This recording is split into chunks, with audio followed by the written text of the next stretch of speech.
The next thing we need to do is create the pcheck.php page that will check the email and password against the database for a match. So open a new file and save it as pcheck.php inside your Perfect Cup folder.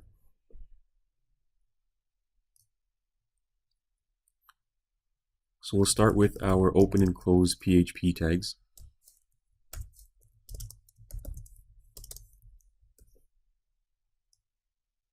Next, we'll set up the session start function, and this is because later in the script we'll create some session variables. We also need to retrieve the email and password supplied by the user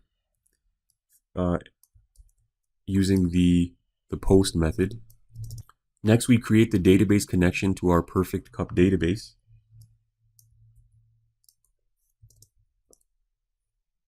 We then run a query on the members table to check if the email address already exists. Okay, so select records from members where email equals the email variable, and we'll store the query in a result variable. We then need to get the number of rows attached to the contents of the result variable. If the number of rows is greater than or equal to 1, this tells us that the email address does exist in the system. We then use the built-in password verify function to unhash the encrypted password in our database. We then compare the contents of the password variable to the unhashed password. If the two passwords match, we create 3 session variables. The first is login, which will store the user's ID and their first name and last name. The reason we do this is to keep the user logged in until they decide to log out or close their browser.